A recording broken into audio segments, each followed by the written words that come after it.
그럼 이제는 시험 과정 준비하는지 알아봅시다. 잘 들으세요. 15분, 20분 동안 그 시험은 진행하는 거예요. 15분에서 20분 우리 혼자만 있어요. 심사하는 사람 거의 2명 있어요. 반도 A반도 있고 B반도 있고 A반은 거의 아침, B반은 거의 오후. 만약에 우리 같은 경우는 수원에서 수원 출입국 사무소는 월요일하고 수요일 아침만 있고 아니면 오후만 있고 그런 거 있어요. 그래서 참고하면 될 것 같습니다. 그럼 이제 15분에서 어떻게 진행하는지 알아보세요. 처음에는 인사. 남편이랑 같이 방에 들어가가지고 인사하고 남편 어떤 인터뷰에는 어떤 심사원은 남편이랑 같이 안 가고 혼자만 본인이 혼자만 오세요. 그렇게 그럼 혼자만 가세요. 혼자 하면 우리 좀 긴장이 나요. 남편 옆에 없으면 좀 긴장이 나가지고 그래서 우리는 인사 웃으면서 인사 옷도 단정하게 입어야 됩니다. 왜냐면 그 생각하면 시험이니까 심사이니까 우리가 취직할 때 우리는 정자 입어야 되잖아요. 마찬가지예요. 국적 심사할 때는 우리도 단정하게 입어야 합니다. 그럼 인사할 때는 인사하고 눈으로 제일 중요한 거는 첫 번째 눈으로 봐야 됩니다. 눈으로 보고 그냥 이렇게 인사하고 그렇게 인사하고 좋아요. 그럼 이제 제가 예를 들어 안녕하세요. 안녕하세요. 우리 먼저 해야 돼요. 그 다음에 그 사람 심사원은 물어볼 거예요. 이름은 뭐세요? 제 이름은 이세리입니다. 두 번째 중요한 거, 첫 번째 눈으로 보고 두 번째 입니다. 높임말 써야 합니다. 높임말 항상 무조건 높임말 대답해야 합니다. 그리고 인사하고 잘 부탁드립니다. 중요해요. 그 사람들은 물어보거나 아니면 바로 시작할 수도 있어요. 심사원 따라서 어떻게 진행하는지 그거 달라질 수 있어요. 그럼 처음에는 만약에 그 심사위원은 말하면 애국가 1절 부르세요. 그럼 태극기 있어요. 태극기 앞에서 눈으로 태극기에서 봐야 돼요. 태극기만 봐야 돼요. 그리고 손은 아무 때나 여기나 아니면 이거나. 근데 그냥 이렇게 노는 것처럼 하지 말고 그냥 태극기 앞에서 똑바로 하고 부르세요. 중요한 거 애국가 부를 때 발음, 목소리가 안 예쁘지만 예쁘면 좋아. 근데 어쩔 수 없으니까 그냥 발음 제일 중요하고 리릭스, 가사 중요해요.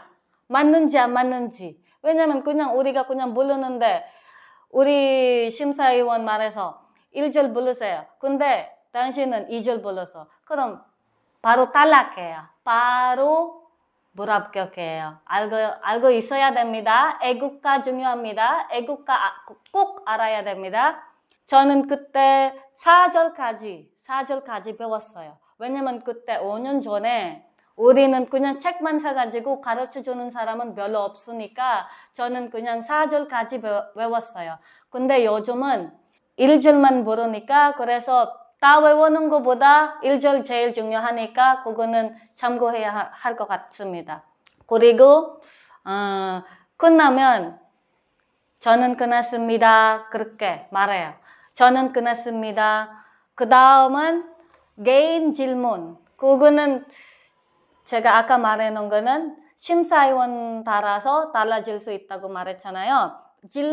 개인 질문은 처음에 인사할 때 질문할 수도 있어요. 아니면 애국가부터, 아니면 말하기 능력. 그거는 심사위원마다 달라질 수 있으니까 참고하면 될 것 같아요.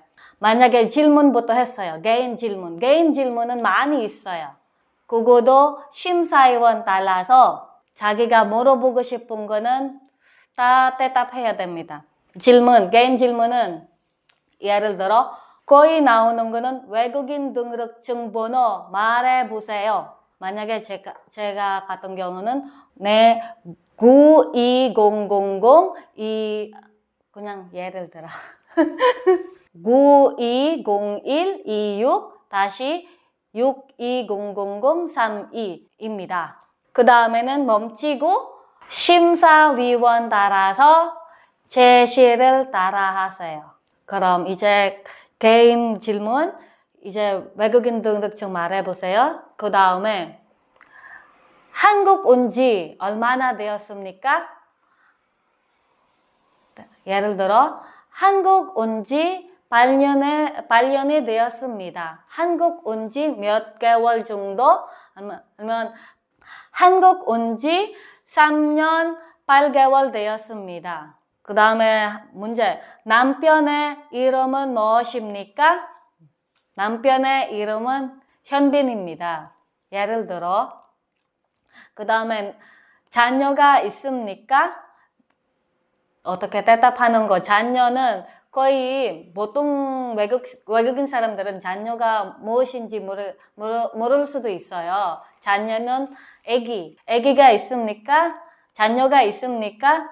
똑같아요. 자녀가 있습니까? 대답할 때는 네, 자녀가 있습니다. 우리는 보통 외국인 사람들은 그냥 아기만 알고 있었잖아요. 자녀, 한자어, 자는 아들, 녀는 여자. 그 개인 질문은 많이 있어요. 그래서 그거는 개인이라서 본인이 알아서 대답할 것 같아요. 그 다음에는 말하기 능력. 말하기 능력은 스토리텔링. 말하기 능력 할 때 예시가 있어요. 심사위원은 주고 그 예시는 읽으면 됩니다. 그 다음에는 말하기 능력은 끝난 후에 저는 끝났습니다. 그렇게 말하는 것도 좋아요. 알고 있어야 합니다. 그 다음에는 이제 시작할 거예요. 아직도 시작 안 했었어요. 알고 있어요? 이제는 시작할 거예요. 15개 문제가 있어요. 근데 15개 문제에서 만약에 틀렸어요. 하나씩 틀리면, 2개씩 틀리면 많아질 수도 있어요. 왜 많아질 수 있냐면 우리가 틀리는지 안 틀리는지 만약에 틀리면 그 다음에 15개 문제에서 우리는 계산할게요. 뭐뭐 나오는지.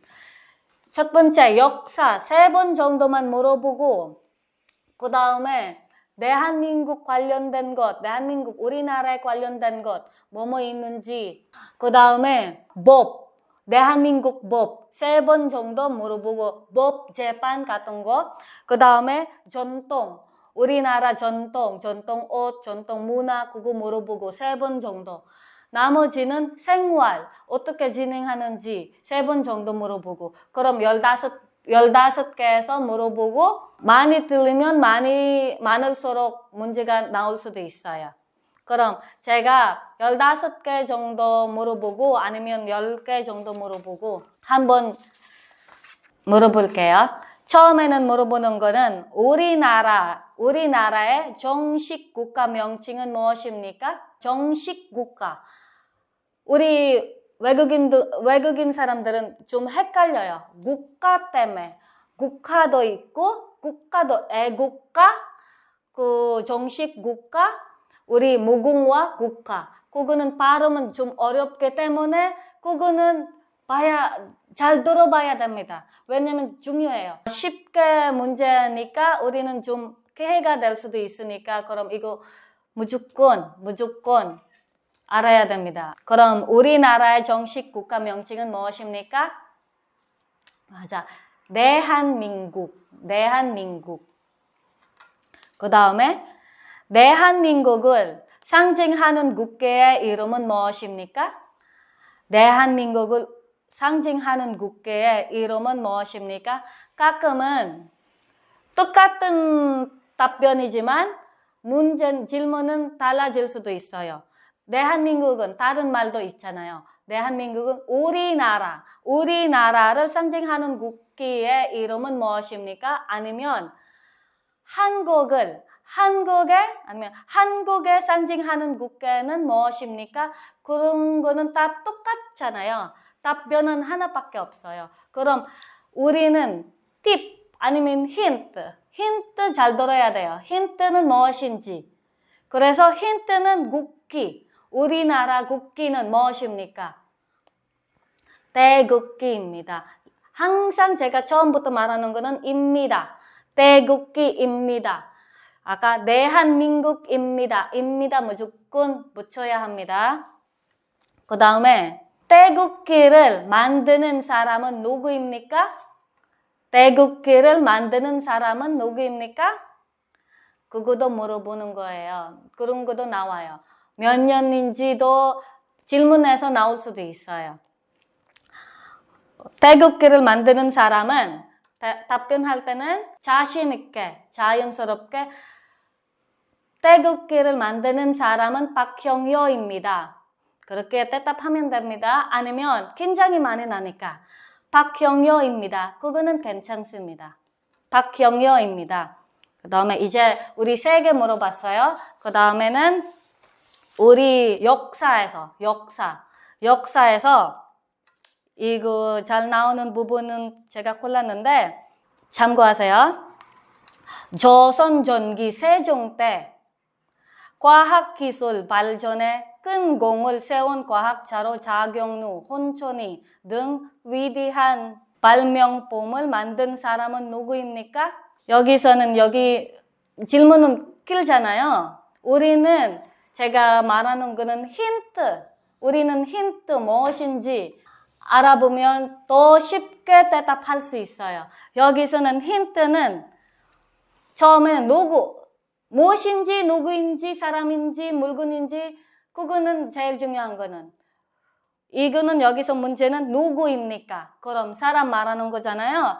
여기 있는 거는 언제, 무엇인지, 언제인지 그거는 힌트. 그리고 여기서는 조선시대 때 아니면 세종대왕 때 과학기술.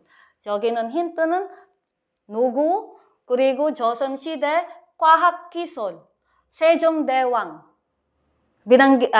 필리핀 말 갑자기. 세종대왕 나왔잖아요. 그럼 세종대왕은 아니고 혼천이 과학자로 작용, 그럼 누구인지 그렇게만 참고할 것 같아요.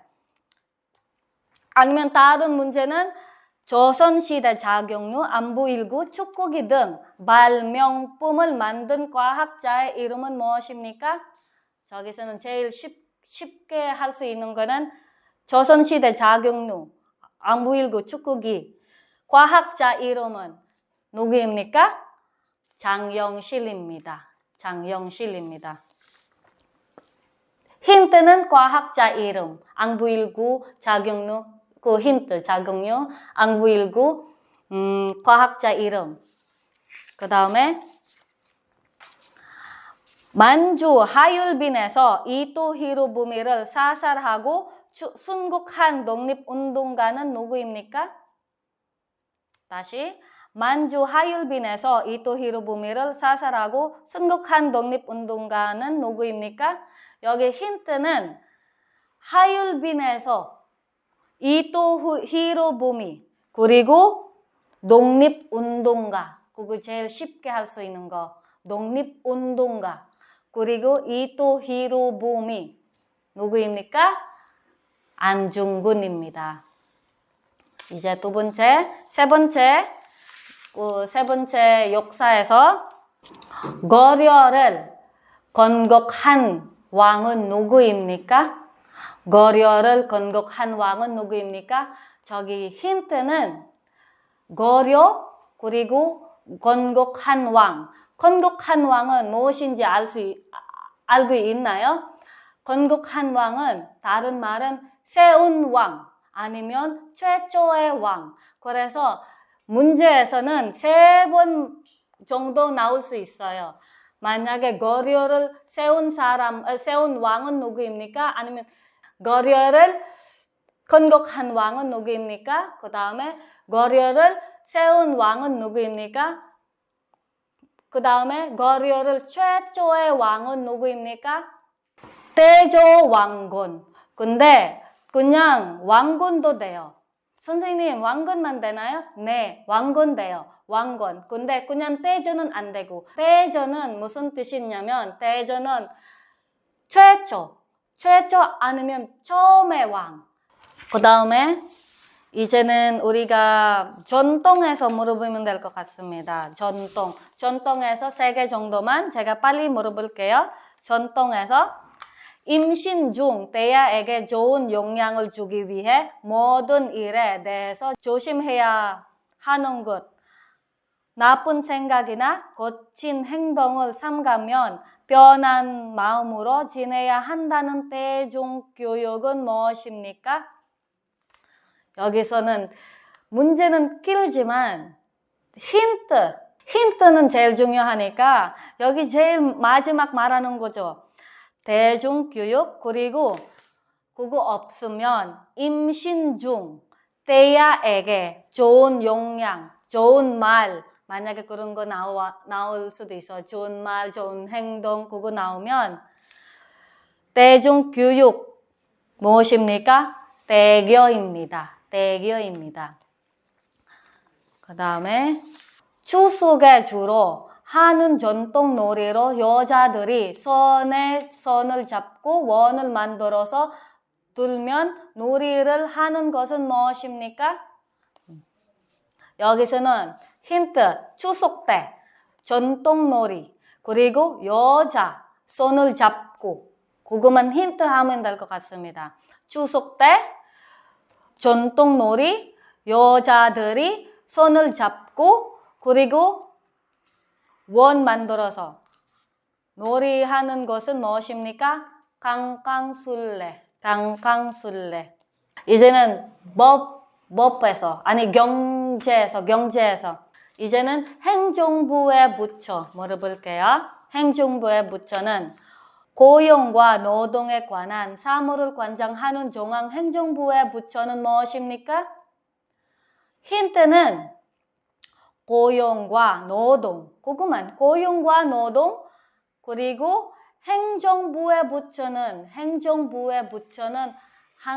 거의 부, 밑에는 마지막에는 부 있어요. 행정부의 부처는 부 마지막. 그럼 이제는 고용과 노동, 고용노동부. 그거는 힌트는 너무 쉽게 알 수 있어요. 그래서 이거는 꼭 알아야 돼요.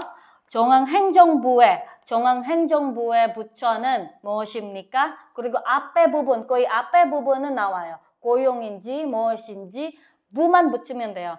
여기서 고용과 노동의 고용노동부. 그 다음에 국민보건에 관한 사무와 사회복지 증진에 관한 사무를 관장하는 중앙행정기관으로 보건의료, 공공보건, 건강보험, 보건산업, 복지, 사회서비스, 장애인의 인구, 아동, 노인, 보육연금 등에 관한 업무를 수행하는 중앙행정부의 부처는 무엇입니까? 문제는 너무 길지만 제일 중요한 부분은 외워요. 행정부의 부처는 무엇이라고 말했어요? 마지막 끈은 항상 부. 그럼 이거는 국민보건, 그리고 사회복지. 국민보건, 사회복지만 외워요. 그럼 답변은 보건복지부. 이제 마지막, 헌법을 수호하고 국민의 기본권을 보호하며 헌법과 관련된 문제를 다루는 특별재판소는 무엇입니까? 여기는 힌트 나왔어요. 특별재판소는 하나밖에 없어요. 헌법재판소. 특별재판소 안 나오면 헌법의 기본권 보호하는 기간은 있어야 합니다. 기간은 장소 말하는 거라서, 그래서 헌법 보호하는 기간도 나와요. 그래서 여기 답변은 헌법재판소. 문제는 많이 있어요. 답변은 하나밖에 없지만 문제는 3가지 정도, 2가지 정도 있어요. 그래서 무조건 힌트만 외우면 빨리 배울 수 있습니다. 이제는 마지막 문제. 한국인 최초의 UN 사무총장은 누구입니까? 한국인 최초의 UN 사무총장은 누구입니까? UN 사무총장. 한국인 최초. 최초 UN 사무총장은 누구입니까? UN하고 최초 UN만 하나밖에 없으니까 반기문입니다. 다음에 강의는 잘 공부하고 제 강의도 들으시고 제 채널도 subscribe, 제 채널도 구독하고 하트하고 follow me. Please follow me. Thank you. Okay.